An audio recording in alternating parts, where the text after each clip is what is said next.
कर्नाटक चुनाव के नतीजे जैसे ही आए, माहौल यह बना दिया गया था बॉस कि मोदी तो गए, खत्म, उनके पीएम पद से हटने की उल्टी गिनती शुरू हो गई। इस तरह का माहौल बनाया गया कि अब विपक्ष एकजुट हो जाएगा, चुनाव जीतने के बाद अपने बीच में किसी एक को पीएम चुन लेगा। गए नरेंद्र मोदी अब तो। लेकिन यहां नतीजे आकर 4 दिन बीत रहे हैं और कांग्रेस ने मुख्यमंत्री चुनने के प्रोसेस में ही वो ब्लंडर कर दिया है, वो बड़ी गलती कर दी है कि मोदी शाह भी हंस रहे हो। वो ब्लंडर क्या है जो कांग्रेस पार्टी ने किया है, आपको आगे बताऊंगा। कैसे विपक्षी एकता में छेदी छेद नजर आ रहे हैं, आपको यह भी बताऊंगा। लेकिन पहले यह देखिए कि कर्नाटक के चुनावी नतीजे आए हुए 4 दिन बीते। कांग्रेस के अंदर 4 दिन से माथापच्ची ही चली जा रही है कि बॉस मुख्यमंत्री किसको बनाए। दावेदारों को कर्नाटक से दिल्ली बुलाया गया। कल यह कहा गया कि आज मुख्यमंत्री के नाम का ऐलान कर देंगे। आज सोर्सेज बता रहे हैं कि अब आज ना हो पाएगा, अब सीएम के नाम का ऐलान कल होगा। सूत्रों का दावा है कि कांग्रेस ने सिद्धारमैया को सिलेक्ट कर लिया है और डीके शिवकुमार का पत्ता कट गया। दावा यह किया जा रहा है कि डीके शिवकुमार और दूसरे दावेदारों को उनके कद, उनकी अहमियत और उनकी वफादारी के हिसाब से वजनदार मंत्रालय दे दिया जाएगा। लेकिन कर्नाटक में नया सीएम चुनने में जिस तरह से कांग्रेस के पसीने छूट गए, उससे अब पब्लिक को यह समझ में आ रहा है कि आप सोचिए 2024 में इन लोगों का क्या होगा। जो ये कह रहे हैं कि मोदी को हराने के लिए सब एकजुट हो जाओ, चेहरा तो बाद में चुन लेंगे। बॉस, जो लोग अपनी पार्टी में चेहरा नहीं चुन पा रहे, वो 2024 जीतने के बाद चेहरा चुन पाएंगे।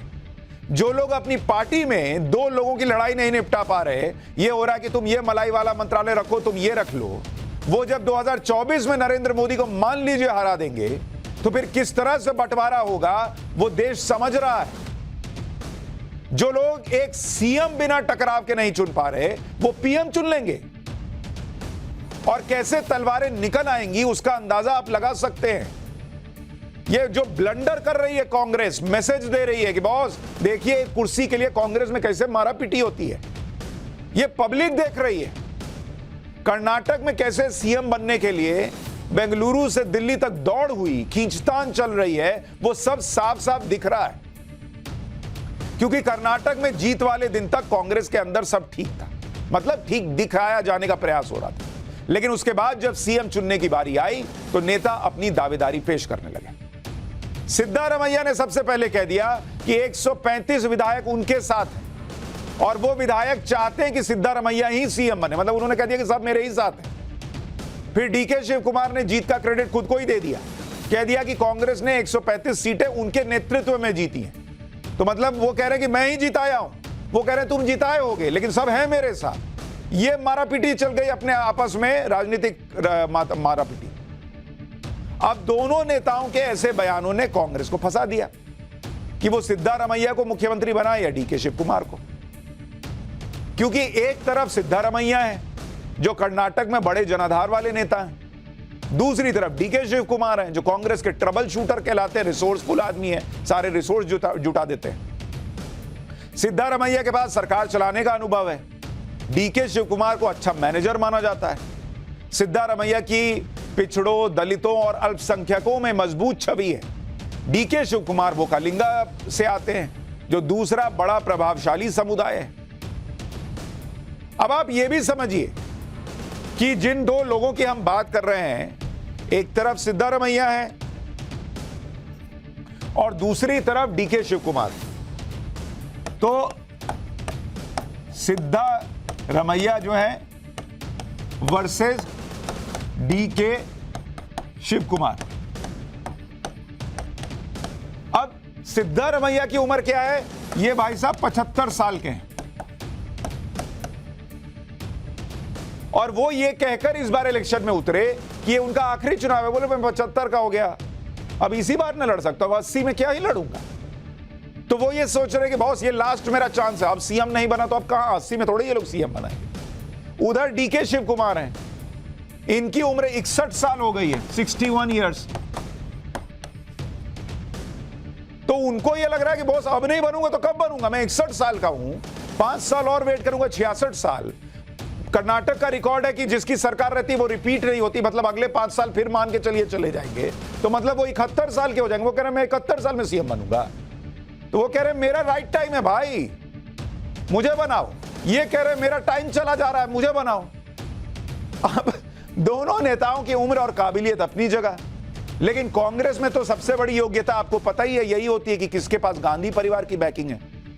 और इस मामले में सिद्धारमैया का पलड़ा भारी हो गया है, क्योंकि सिद्धारमैया के लिए कहा जा रहा है कि वो राहुल गांधी की पसंद है और डीके शिव कुमार को सोनिया गांधी और प्रियंका वाड्रा का करीबी बताया जा रहा है। अब आजकल तो कांग्रेस में सोनिया गांधी से ज्यादा राहुल गांधी की चलती है, और ये बात तो कांग्रेस छोड़ छोड़ कर जाने वाले कई नेता बता चुके हैं, जैसे गुलाम नबी आजाद। तो डीके शिव कुमार भले ही सोनिया गांधी के, प्रियंका वाड्रा के नजदीकी हों, लेकिन पार्टी में चल राहुल गांधी की रही है, और राहुल गांधी को लगता है सिद्धारमैया तो सिद्धारमैया।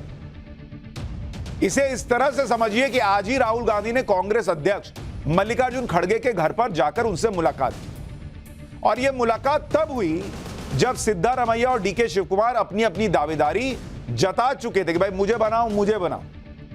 तो सिद्धारमैया कल ही दिल्ली आ गए, आज डीके शिव कुमार पहुंचने वाले थे, पहुंच गए। इन दोनों की मल्लिकार्जुन खड़गे से मुलाकात होती, उससे पहले राहुल गांधी खड़गे के पास पहुंच गए। जिस तरह से सिद्धारमैया को राहुल गांधी का सपोर्ट था, उससे उनके पक्ष में फैसला आना फिक्स माना जा रहा है। यहां आप यह भी याद करिए कि कर्नाटक में जीत के बाद जब सीएम पद को लेकर चर्चा शुरू हुई, तो मल्लिकार्जुन खड़गे ने कहा था कि पर्यवेक्षक विधायकों से बात करेंगे और जो रिपोर्ट विधायक दल की बैठक में पेश किया जाएगा, उस रिपोर्ट पर हाईकमांड फैसला ले लेगा। अब मल्लिकार्जुन खड़गे खुद कांग्रेस के अध्यक्ष हैं, तो फिर ये हाईकमान फिर कौन है फिर? और अगर हाईकमान ही होना है तो फिर अध्यक्ष क्यों चुना है? यानी खड़गे ये कहना चाह रहे थे कि गांधी परिवार फैसला लेगा। तो फिर क्या मल्लिकार्जुन खड़गे सिर्फ नाम के अध्यक्ष हैं? फिर तो राहुल गांधी को ही रहने देते या सोनिया गांधी को ही रहने देते। एक बार सुनिए उनका वो बयान। देखिए, ऑब्जर्वर हमारे गए हैं वहां पर बेंगलोर को, तो शाम में वो पहुंचेंगे। उसके बाद वो सीएलपी की मीटिंग होगी, और सीएलपी के मीटिंग के बाद उनकी जो भी राय होगी वो हाईकमांड को कम्युनिकेट करेंगे। फिर उसके बाद हाईकमांड यहां से अपना निर्णय भेजेगा। उधर विधायक बताएंगे, इधर हाईकमांड तय करेगा। तो फिर आप बीच में क्या कर रहे हैं सर? सिद्धारमैया को जिस तरह से राहुल गांधी का समर्थन है, उससे सिद्धारमैया को पता है कि वो ही सीएम बनने वाले हैं, इसलिए वो ज्यादा लोड ही नहीं ले रहे। कांग्रेस में जब सीएम पद को लेकर जब इतनी माथापच्ची होने की बात बताई गई और दिखाई जा रही है, तो सिद्धारमैया टेंशन फ्री दिख रहे हैं। उन्हें मल्लिकार्जुन खड़गे से मीटिंग का भी कोई लोड नहीं था। सिद्धारमैया का एक वीडियो आपको बड़ा दिलचस्प आया है, वो दिखाता हूं, कैसे उसमें वो सीटी बजा रहे हैं और ऐसा लग रहा है उनको कोई टेंशन। ये देखिए, टेंशन फ्री दिख रहे हैं, या तो दिख रहे हैं या दिखने का प्रयास कर रहे हैं। और रिपोर्टर ने पूछा कि आप खड़गे जी से मिलेंगे, तो उसको ही हड़का दिए कि मैं तुमसे मिलूंगा। देखिए एक बार।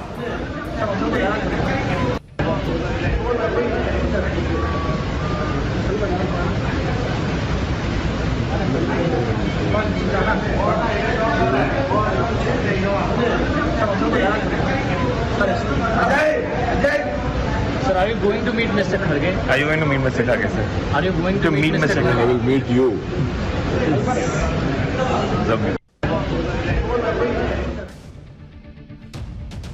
जो पूछ रहा है कि आप खड़गे जी से मिलने जा रहे हैं, उसी को हड़का दिए तो आई विल मीट यू। ये बात डीके शिव कुमार को पहले से पता होगी कि उनका पत्ता कट सकता है, उनका नंबर अभी आने वाला नहीं, इसलिए वो दिल्ली आने में आनाकानी कर रहे थे। वो अलग प्रेशर बना रहे थे। डीके शिव कुमार को सोमवार को ही दिल्ली आ जाना था, लेकिन कल उन्होंने कह दिया कि अभी दिल्ली आने का फैसला नहीं किया है, क्योंकि पूरे राज्य से बहुत से लोग उनसे मिलने आ रहे हैं। कांग्रेस पार्टी में दिल्ली से बुलावा आए और कोई रुक जाए कि राज्य भर से लोग मिलने आ रहे हैं, ये हो सकता है क्या?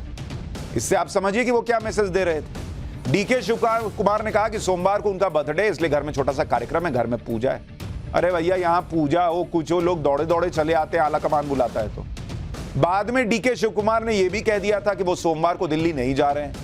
उन्होंने मीडिया से कहा कि उन्हें स्टमक इन्फेक्शन है, इसलिए वो आज दिल्ली नहीं जा रहे हैं। मतलब तमाम के तरह के बहाने बनाए गए। मतलब ऐसा लगा बहाने बनाए गए, हो सकता है पेट खराब हो, ऐसा नहीं बोल सकते, लेकिन ऐसा लगा कि भाई जिस पार्टी में ये कल्चर हो कि हाईकमांड ने बुलाया तो लोग खुद ही उड़ के क्यों ना पहुंच जाएं, वहां इतने तरह की बातें हो कि ये वजह है वो वजह है, दिल्ली नहीं आऊंगा, इसलिए लोगों को लग रहा है कि वो प्रेशर बना रहे थे। बाद में वो आज दिल्ली आ गए, लेकिन बेमन से ही आए होंगे, क्योंकि उन्हें पता था कि सिद्धारमैया के सामने उनका सीएम बनना बहुत मुश्किल है। और ये कांग्रेस पार्टी है, बीजेपी नहीं, जहां सरप्राइज वाले फैसले होते हैं। लेकिन डीके शिव कुमार बार बार कांग्रेस को अपनी अहमियत, अपनी ताकत, अपना एहसान याद दिलाने से नहीं चूक रहे। मतलब ट्राई कर रहे हैं कि शायद कुछ चल जाए। जैसे कह रहे हैं कि जिस दिन नतीजे आए उस दिन डीके शिव कुमार ने कहा कि उन्होंने सोनिया, राहुल, प्रियंका गांधी और खड़गे से वादा किया था कि कर्नाटक झोली में डालेंगे, और ये डिलीवर कर दिया। मतलब याद दिलाया कि देखो मैंने डिलीवर करके दिया ना जी, आप मुझे बनाओ सीएम। फिर भी नहीं हुआ तो उन्होंने कहा कि 2020 की याद दिलाई, जब वो मनी लॉन्ड्रिंग केस में तिहाड़ जेल गए थे, वहां पर सोनिया गांधी उनसे मिलने के लिए आई थी। भाई ये बात तो सोनिया गांधी को पता ही है कि वो मिलने आई थी। एक तरह से वो ये राहुल गांधी को याद दिला रहे थे कि देखिए सोनिया जी तक मुझे कितना जो है स्नेह देती रही हैं, आप क्यों नहीं समझ रहे हैं। फिर डीके शिव कुमार ने कांग्रेस नेतृत्व पर यह कहकर एहसान जता दिया कि उन्होंने बीजेपी में जाने के बजाय जेल जाना चुना। फिर सीएम की पोस्ट 2.5 साल शेयर करने के सवाल पर कह दिया कि यह कोई पुश्तैनी प्रॉपर्टी नहीं है जो भाइयों की तरह शेयर की जाए। फिर दिल्ली आने से पहले डीके शिव कुमार ने कह दिया कि कोई उन्हें पसंद करे ना करे, वो धोखा न देंगे और ना ब्लैकमेल करेंगे। मतलब पर्ची से जो कार्ड निकल रहा है टेबल पे फेंकते जा रहे हैं, कुछ तो चल जाए। एक बार सुनिए उनको भी। Are you not hopeful to get more responsibilities? See, party will give me responsibility. Why should I worry about it? If I'm eligible, they will give. Why to worry on that? I don't want to divide any MLAs, whether they are favor or whether they are not favor. Ours is a united house. Our numbers are 135 plus other independent associates. They are also losses. I don't want to divide anyone here. Whether they like me, whether they doesn't like me, I'm a party president. I'm a responsible man. I have to look everyone in a same eyes.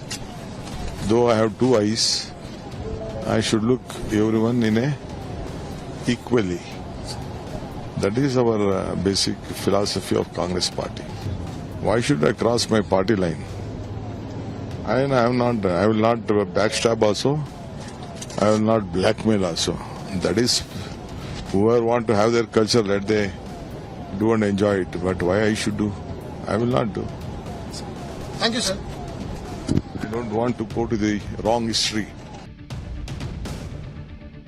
DK Shivakumar emotional card खेल रहे हैं ऐसा लग रहा है, और शायद इसलिए खेल रहे थे कि शायद उन्हें लगता होगा कि इससे उनके प्रति कांग्रेस के अंदर सिंपैथी बढ़ेगी और शायद कांग्रेस नेतृत्व पर इसका दबाव बढ़ेगा। डीके शिव कुमार को एक मौका हो सकता है मिल जाए, फिर डीके शिव कुमार अपने एहसान और ताकत दिखाकर बार्गेनिंग पावर बढ़ा लें। लेकिन इसी बीच कर्नाटक कांग्रेस से आज सीएम पद की दावेदारी में तीसरे कंटेंडर की भी सरप्राइज एंट्री हो गई। कर्नाटक में कांग्रेस के सीनियर नेता और दलित समुदाय से आने वाले परमेश्वर के समर्थक सड़क पर उतर गए और परमेश्वर को सीएम बनाने की मांग करने लगे। उन्हें लगा हो सकता है ये दोनों के बीच में रोटी कोई और ही ले जाए। परमेश्वर के समर्थकों की मांग है कि कर्नाटक में दलित सीएम बनना चाहिए। उधर परमेश्वर ने भी कह दिया कि अगर हाईकमान चाहेगा वो जिम्मेदारी लेने के लिए तैयार है।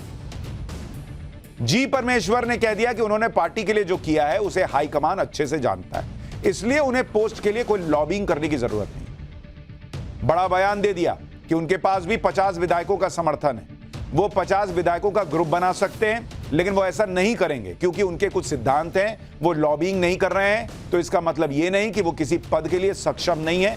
वो सक्षम हैं और मौका मिलने पर वो जिम्मेदारी उठाने के लिए तैयार है। मतलब हर आदमी कह रहा है कि 50, 60, 70 विधायक तो वो जेब में लिए घूम रहा है। आए हैं 135 ही विधायक चुन। अब सोचिए कि अगर 50 विधायक जी परमेश्वर के पास हैं, मान लो 50 विधायक डीके के पास हैं, तो कर्नाटक कांग्रेस में बचा ही क्या फिर?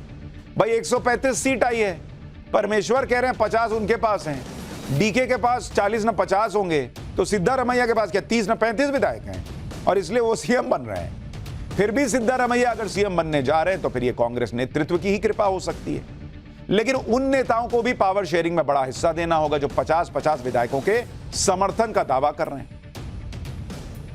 कांग्रेस में सीएम पद को लेकर इतनी हलचल मची हुई और ये पब्लिक देख रही है। उसको समझ में आ रहा है कि अगर यही काम विपक्ष मिलकर नरेंद्र मोदी के खिलाफ लड़ने का करेगा तो उसके बाद किसको किसको क्या क्या मलाई बटेगी, कौन पीएम पद पर बैठेगा, कैसे सिर फुड़व्वल होगा, कैसे सब अपना फायदा देखेंगे, ये होगा अगर नरेंद्र मोदी के खिलाफ पूरा विपक्ष मिलकर लड़ेगा। और इसलिए मैं कह रहा हूं कि ये जितना हो रहा है उतना पब्लिक जो है वो जाग रही है। अरे भैया ये तो खतरनाक मामला लग रहा है।